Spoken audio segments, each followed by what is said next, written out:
right, so tell us about this thing you got here. Well, this is a project that we started on a few months ago.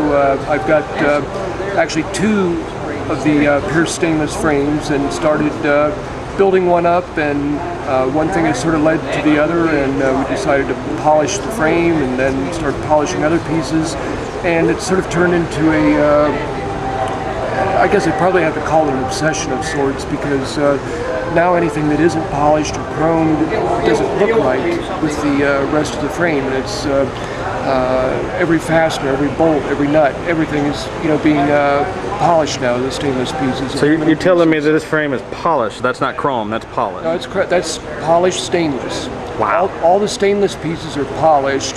Steel pieces, such as the front lower control arm stiffener brackets, those are chromed.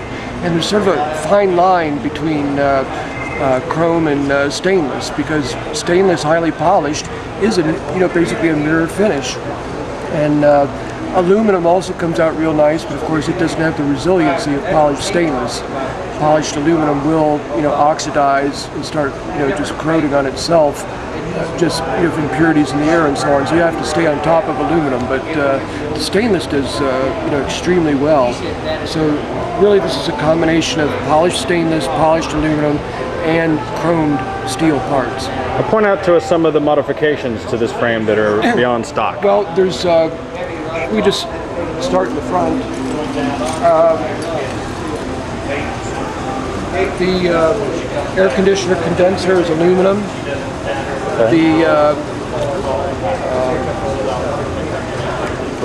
radiator, help me out here.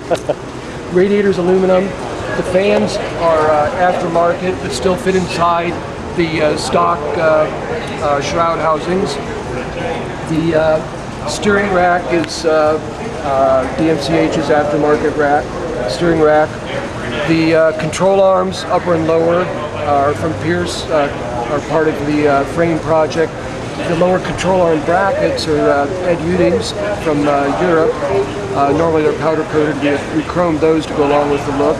The brakes are a high performance brake system that come from Martin out of the UK.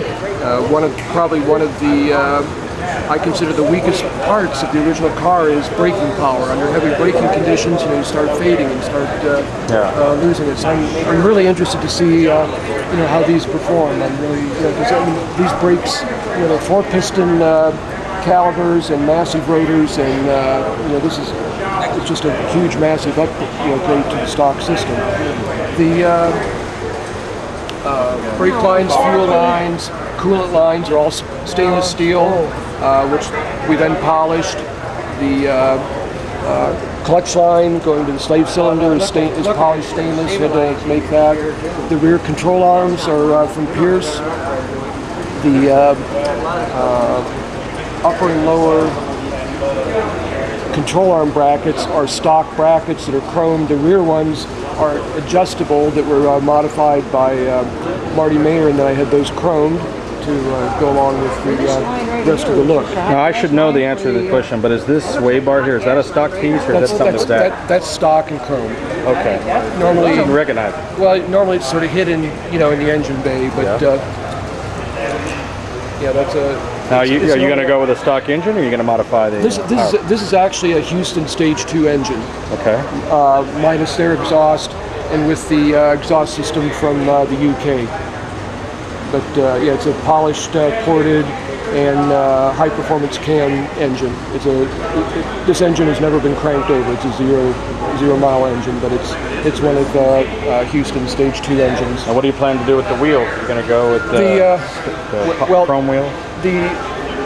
These wheels got hung on here just because the wheels that I hope to have for the show, neither set made it. I was hoping to either have there's one of the larger diameter sets of wheels, either the one from England or the one from Houston, and unfortunately both had issues and weren't able to get them fabricated in time for the show. So I'd like to go with obviously polished wheels, and we'll see how those two projects turn out. Well, this is a lot of work for the underbody of the car, or the underneath what's going to be seen. I mean, What are you going to be doing about the fiberglass body and the panels and the interior? Is that going to be as stock as possible, or are you going to make it? You know, this thing is turning into a